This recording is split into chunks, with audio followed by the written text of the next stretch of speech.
Dia 31 de outubro é o dia da Reforma Protestante. Como herdeiros da Reforma Protestante, temos muitos motivos para celebrar a Reforma Protestante. Por que foi necessária uma reforma? Porque a igreja se desviou. A igreja começou tão bem, a igreja primitiva, perseverando na doutrina. Lembra? Ela cheia do Espírito Santo. Perseveravam unânimes no templo, perseveravam na doutrina dos apóstolos, na comunhão, nas orações. Uma comunidade cheia do Espírito Santo e que sofreu imensa, copiosa perseguição. Nero botava fogo em Roma e a culpa nos cristãos. Os cristãos eram mortos, eram perseguidos. Os apóstolos, na sua grande maioria, foram martirizados. Sofreram, presos. Quanta perseguição. Mas a igreja perseverou, a igreja continuou. E assim avançou pelo primeiro, pelo segundo, pelo terceiro século. E a igreja que era perseguida, um dia o imperador se converteu. É bom que o imperador se converta? É bom quando se converte mesmo. De verdade, é bom. Mas o que aconteceu? A igreja que era perseguida pelo império agora começou a gozar, a desfrutar do poder do império. E essa união, igreja e Estado, provocou uma corrupção na teologia, na visão, no discernimento, e um distanciamento cada vez maior. Cada vez maior. Chegou na Idade Medieval, chegamos então, depois passamos por ela, chegamos no ano de 1415, a igreja condenou à fogueira um camarada, um líder da igreja, só porque ele questionou a infalibilidade papal, só porque ele disse que as escrituras é que são infalíveis e não o Papa. Ele disse isso, ele teve coragem de dizer isso em 1400 e pouco, e ele foi condenado à fogueira. O nome dele é John Huss. John Huss. Queimado vivo. Porque ele dizia que as escrituras, sim, as escrituras sagradas são a autoridade de fé e de prática. Queimado vivo. O sobrenome dele, Huss, na língua boêmia, que era ali, era um inglês, mas que servia ali na área que hoje a gente conhece como Tchecoslováquia. Na língua boêmia, de onde se origina o seu nome, o sobrenome Huss, Huss significa ganso. E quando ele estava sendo queimado, o seu carrasco, que estava ali prestes a botar fogo naquela lenha, o John Huss se voltou para ele e disse: hoje você queima um ganso, mas dentro de um século se levantará um cisne que você não poderá ferver e nem queimar. Ele falou isso ali na hora da sua morte, e era uma profecia, porque 100 anos depois, em 1517, 31 de outubro de 1517, um cisne se levantou. Era um monge agostiniano. E ele pregou na catedral, nas portas da catedral de Wittenberg, 95 teses protestando contra um absurdo que era praticado pela Igreja Católica naquela época. Um absurdo. Eles cobravam para conceder perdão de pecados. Você tinha que pagar, você tinha que desembolsar dinheiro para receber o perdão dos pecados, dada a ganância, dada aqui a comercialização do sagrado.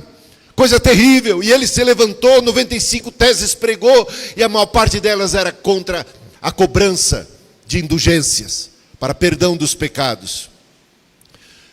Lutero foi excomungado, Lutero foi condenado à morte, e só não morreu porque ele foi protegido por príncipes alemães, E ali começa uma grande revolução, um divisor de águas na história humana. Na história humana. E 5 bandeiras Lutero levantou, e todas elas baseadas nas Escrituras Sagradas. E nisto a gente pode resumir o conceito reformador da reforma. São essas 5 solas, que significam os 5 sós, ou 5 somente. Somente. Dá para ler aqui? Primeiro, não sei se você consegue ler daí. Me ajuda aí, você consegue ver e eu não? Vai que eu não consigo. A primeira é sola gratia. Sola gratia.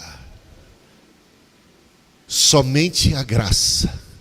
E essa bate de cara com a cobrança de indulgências. Jesus disse: de graça recebestes, de graça dai. Jesus disse: vinde, comprai sem dinheiro, de graça, o perdão, a salvação. Quem quiser, beba de graça da água da vida. O preço Jesus pagou. Ele pagou o preço e foi altíssimo. E não tem como concorrer com o preço que ele pagou. Ele deu a sua vida. Ele é o Cordeiro de Deus que tira o pecado do mundo. A salvação é de graça, meus amados irmãos. É de graça. E ele levantou essa bandeira. E assim, com isso surge o protestantismo. E isso se levanta contra a comercialização do sagrado. É triste ver no seio evangélico, em muitas partes, a comercialização do sagrado sendo praticada nos dias de hoje, ou não? É um absurdo. Lutero deve estar se revirando na tumba. Como pode um negócio desse? E Jesus não se revira na tumba porque ele está lá no alto e sublime trono, ressuscitado. E ele vai pedir conta daqueles que deturpam a palavra, o conceito do Evangelho. O Evangelho é, acima de tudo, em primeiro lugar, boas novas para os pobres, para aqueles que não têm nada, para os pastores que estavam no turno da noite. Uma boa notícia de que nasceu o Redentor, o Salvador. Ele é Jesus, ele se oferece gratuitamente. A segunda é, ajuda aqui, sola fide, de fidelidade. Sola fé. Só fé. Somente a fé. Não por obras de justiça praticadas por nós, mas pela sua graça, ele nos salvou pelo lavar regenerador e purificador do Espírito Santo que ele derramou sobre nós abundantemente. Paulo escrevendo a Tito, capítulo 3, um pouquinho ali do versículo, capítulo 3, versículo 5 e um pouquinho do 6. Pela graça sois salvos, mediante a fé. Isso não vem de vós, é dom de Deus. Não por obras para que ninguém se glorie, porque somos feituras suas, criadas em Cristo Jesus para as boas obras, que ele preparou de antemão para que andássemos nelas. Efésios capítulo 2, versículos de 8 a 10. A ideia é, não por obras, é graça. E que a gente obtém mediante a fé e não por obras. Fomos criados em Cristo Jesus para as boas obras. E essa criação a gente experimenta pela fé, o novo nascimento. Portanto, a salvação não é mediante as boas obras, é mediante a fé. Mas uma vez salvos, nós estamos destinados às boas obras que Deus preparou de antemão para que andássemos nelas. Não por obras, mas para as obras. É pela fé, pura e simplesmente, aqui e agora. Assim como o ladrão na cruz pôde acolher a palavra, pôde acolher a boa nova de que havia perdão, graça e salvação e redenção para ele que até então era um contumaz pecador, um criminoso. Ele encontra-se com as suas mãos cravadas na cruz, com os seus pés e mãos. Ele está estático, ele não pode praticar obra alguma, mas ele foi redimido por causa da sua fé em Cristo. A gente poderia seguir aí falando sobre a fé. O meu justo viverá pela fé. Podíamos falar do livro de Romanos, livro de Gálatas, e falar como é impressionante, como isso é tremendo. De mãos vazias, sem ter como trocar nada, sem ter como fazer por merecer qualquer coisa. A gente estávamos mortos nos nossos delitos e pecados, completamente perdidos. Ele nos resgatou, Ele nos salvou.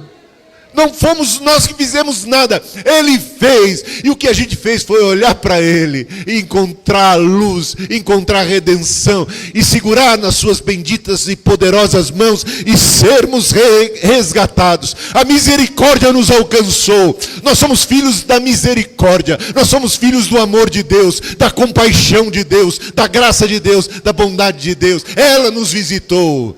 Gente, a partir daí é que nós nos tornamos misericordiosos, porque alcançamos tamanha misericórdia, nos tornamos também graciosos e bondosos, porque a grande bondade nos alcançou, e a gente que não merecia nada foi muito abençoado. E aí a gente olha para aqueles outros que nos devem, que pecam contra nós, e o que a gente deve fazer? O amor cobre uma multidão de pecados. 1 Pedro, capítulo 4. Sabe o que significa isso? Que o amor de Deus foi derramado nos nossos corações, que nós somos filhos desse amor e dessa misericórdia, e agora, nos nossos relacionamentos dentro da igreja, nos nossos relacionamentos familiares, na convivência que temos nesse mundo, muitas vezes hostil, com pessoas hostis, a gente não paga o mal com o mal, a gente paga o mal com o bem, e eu digo para vocês, o amor de Deus no nosso coração vai cobrir uma multidão de pecados daqueles que estão ao nosso redor, pintando e bordando contra nós, porque nós somos agora chamados para sermos pessoas que amam e que promovem reconciliação e que promovem cura à semelhança de Jesus Cristo. E se o teu inimigo tiver fome, dá-lhe de comer, tiver sede, dá-lhe de beber. Se estiver nu, vá lá vesti-lo. Se estiver preso, vá visitá-lo. Paga o mal com o bem. Fazendo isso, você amontoa brasas vivas na cabeça dos seus adversários. Eles vão ficar muito constrangidos, porque você não se vinga e você entrega a sua causa nas mãos de Deus, e você age como Jesus agiu aqui nesse mundo, que até na cruz ele olhou e disse: Pai, perdoa-lhes porque não sabem o que fazem, e se voltava exatamente para aqueles que tinham acabado de crucificá-lo. Você sabe a que Espírito você pertence? Ao Espírito Santo, ao Espírito de Cristo, ao Espírito de Deus Pai. E isso é a salvação que vem pela graça, mediante a fé e não por obras. Por isso a gente não tem do que se vangloriar. Não nos sentimos melhores do que quem quer que seja. Não foi pelas nossas obras, não foi pelos nossos méritos, foi pela fé, foi pela obra dele. E isso nos torna pessoas muito mais compreensivas, compassivas, misericordiosas e bondosas. Aqueles que se julgam melhores do que os outros, aqueles que acham que fizeram por merecer um céu, aqueles que confiam nas suas próprias obras, normalmente são arrogantes, petulantes, presunçosos, julgam e ficam se estribando nos seus próprios méritos. E longe de nós tudo isso. Já falei 2 pontos, tem que correr agora, né? Eu falei que ia ser rápido. Me ajuda aí. O terceiro qual que é? Solos Cristo. Solos Cristo. Tá lá, hein? Pode colocar solos. Solos Cristo. Cristos. Somente Jesus. Somente Jesus.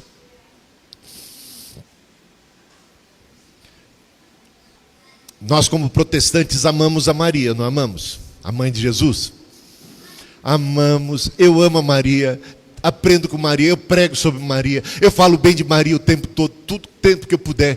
Maria é um exemplo, Maria é um referencial. Não há mulher, eu diria, não há ser humano depois de Jesus Cristo que tenha sido tão agraciado, tão abençoado, tão bendito como esta mulher, a mais bendita dentre todos todas as mulheres, eu diria, dentre todas as criaturas de Deus. Mas nós não adoramos a Maria. Só a Cristo. Só a Jesus a primazia. Só Jesus o primeiro lugar. Só Jesus a honra. Só Jesus a glória. Só Jesus o poder. Só Ele é o único mediador entre Deus e os homens. Jesus Cristo. E vamos aprender com Maria. Quando buscava ajuda de Maria, ela apontava, era para Jesus. Não é Maria que resolve os problemas. Ela sabia muito bem quem é que resolvia, quem é que tinha o poder. É Jesus quem faz milagres. Com todo o respeito que temos a Maria e amor que temos a ela, nós nos curvamos diante de Cristo e o adoramos. Não adoramos a nenhum santo. Não conversamos com os mortos. Ainda que saibamos que quem está em Cristo está vivo, mesmo lá no céu, eles estão vivos, tem alguma atuação, mas não aprendemos nas Escrituras Sagradas a recorrer a Abraão, a Jacó, a Pedro, nem a Maria. Temos um único mediador entre Deus e os homens, e Ele é Jesus. Só Jesus Cristo salva. E quem tem... Eu gosto muito do Ariano Suassuna, e eu vou dizer, aprecio demais a obra dele no Alto da Compadecida. Não sei se vocês já leram. O livro, ou também assistiram ao filme, muito bom, recomendo inclusive.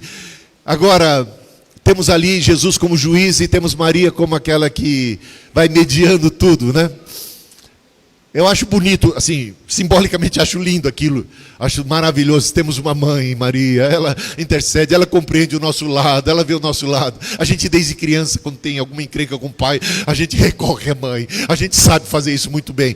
Mas eu vou dizer uma coisa para vocês, quem tem Jesus Cristo, eu estou lembrando de Hebreus capítulo 4, versículos de 14 a 16, nós não temos um sumo sacerdote, uma referência a Cristo. Nós não temos um sumo sacerdote que não possa se compadecer. Não, nós temos antes um que pode se compadecer. Que em tudo foi tentado. Experimentou como ser humano todas as tentações e provações e não cedeu ao pecado. E sabe o que é padecer. Sabe como nós nos sentimos. Temos a Ele. E quem tem a este pode entrar no trono da graça, diante do Pai, e pode recorrer à mediação de nosso Senhor Jesus Cristo, pode ter certeza de alcançar a graça, a misericórdia e a ajuda, o socorro e ocasião oportuna. Leia lá. Vê se não é isso. Meus irmãos, por mais que a gente possa admirar essa cena, eu digo, Jesus basta. Só Jesus já é mais do que suficiente. Nós não carecemos. Bom, espero que já tenha entendido essa parte. Acho que já foi até suficiente. Vamos para o quarto ponto. Eu ia contar cada história aqui, mas aí vou me alongar. Sola Escritura. Somente a Bíblia. Palavra de Deus, autoridade. O que os católicos... Eles têm a Bíblia? Tem.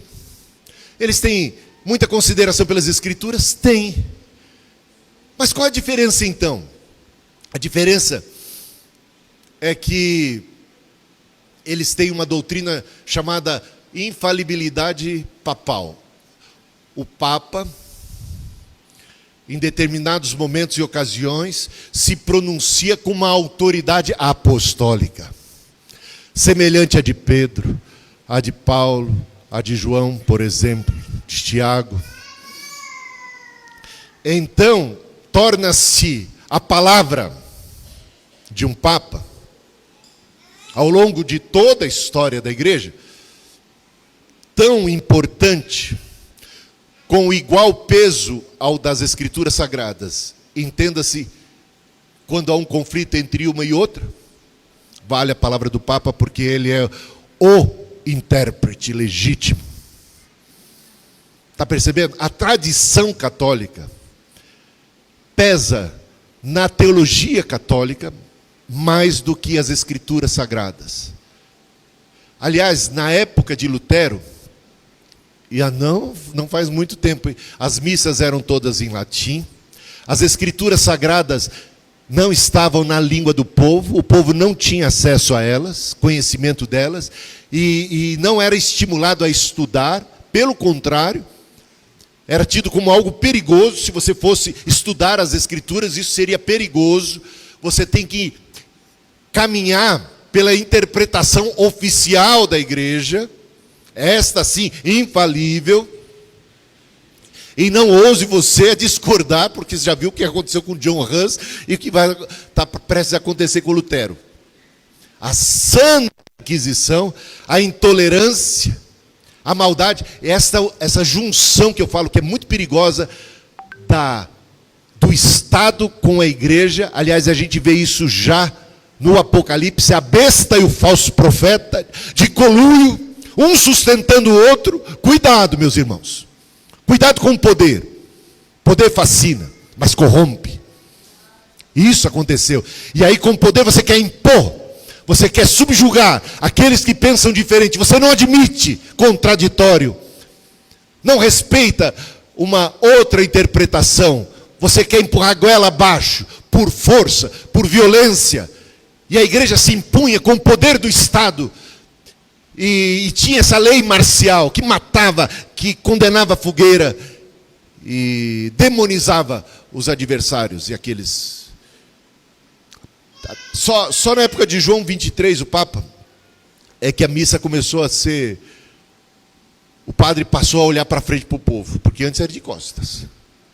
E em latim, era só no mistério. Houve progresso na Igreja Católica de lá para cá.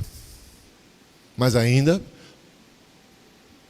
a infalibilidade papal, esses cânones católicos estão estabelecidos. E se a gente chega e fala assim, olha, nós amamos a Maria, mas essa história de Assunção de Maria, da Imaculada Conceição de Maria, ou seja, que Maria seria santíssima, sem pecado, desde a concepção, que ela teria uma concepção santa, e que ela subiu aos céus, como ressuscitada e subiu aos céus, está numa condição muito especial. Onde está isso na Bíblia? Nós não encontramos. Encontramos na Bíblia uma mulher humilde, exemplar, sensacional, amada, amável. Olha, vamos honrar Maria, mas não vamos adorar Maria. Está entendendo? Então, só a Escritura, somente a Escritura. Isso nos leva à igreja primitiva, que eles perseveravam na doutrina dos apóstolos, e apóstolos do primeiro século, os apóstolos que tiveram contato com Cristo. Dali vem o cânon das Escrituras sagradas. E a partir daí, meus irmãos, nada de invenção, nada de doutrina nova. Tudo isso seria fogo estranho. E o problema é quando a gente se arvora, como acontece ali na Igreja Católica, que está acontecendo cada vez mais no seio evangélico. Pessoas se levantando como o pontífice, como o Papa, como um apóstolo, reivindicando a autoridade semelhante à dos 12. Isto é algo que Lutero combateria e combateu e combateria nos dias de hoje. Só as Escrituras sagradas e ponto final. Se alguém trouxer alguma revelação, alguma profecia, precisamos fazer como os bereanos. Quando o apóstolo Paulo falava os bereanos, eles iam conferir nas Escrituras sagradas para ver se estava de acordo o ensino de Paulo com aquilo que consta nas Escrituras sagradas. Se eles foram exaltados, se eles são elogiados nas Escrituras sagradas, os bereanos eram mais notáveis, mais nobres que os de Tessalônica, porque conferiam o que era dito para ver se batia com as Escrituras sagradas. Imagina nos dias de hoje. Estou acabando de falar aqui com vocês. Vão conferir se bate com as escrituras sagradas. Se eu não estou me desviando para a esquerda ou para a direita. Se eu não estou embromando. Se eu não estou fazendo onda. Não importa quem. As escrituras sagradas. Só elas como elemento básico da nossa fé e da nossa crença e da nossa prática. Amém? E por fim. Chegamos à quinta sola. Olha aqui, ó. Soli Deu, ou Dio, glória. Somente a Deus a glória. Somente a Deus a glória. Tão triste ver estátuas, idolatria, imagens de escultura, pessoas se curvando, adorando santos, adorando Maria, um sincretismo religioso. Tão triste ver o que acontece. Lutero se levantou contra isso. Somente a Deus a glória. Paulo, Barnabé realizavam milagres portentosos. O povo de repente ficava abismado, fascinado. E certa vez quiseram adorar a Paulo e a Barnabé e queriam fazer sacrifícios. Montaram um altar e queriam sacrificar aos deuses Paulo e Barnabé. E foram repreendidos por Paulo e Barnabé, que disseram assim: ei, nós somos gente como vocês. Não pira não. Nada disso.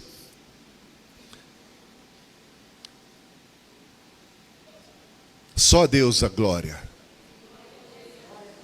João ficou encantado com o anjo, ali no Apocalipse, e de repente se curvou diante do anjo e começou a adorá-lo, como se ele fosse Deus. De repente hoje repreende: ei, eu sou um conservo teu, adora somente a Deus. E João aprendeu, e ele escreve nas suas cartas, numa delas dizendo assim: filhinhos, acautelai-vos dos ídolos. Acautelai-vos dos ídolos. Agora é fácil falar dos católicos, não é? Vamos falar um pouquinho a gente não tem idolatria na igreja evangélica, né? Que bom. Que alívio.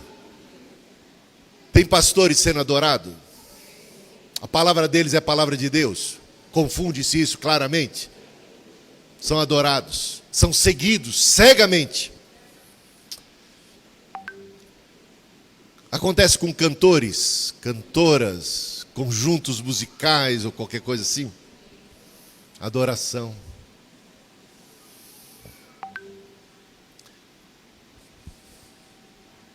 Só Deus a glória bate de frente contra qualquer espécie. Eu fico até pasmo quando eu vejo até políticos sendo adorados pela igreja.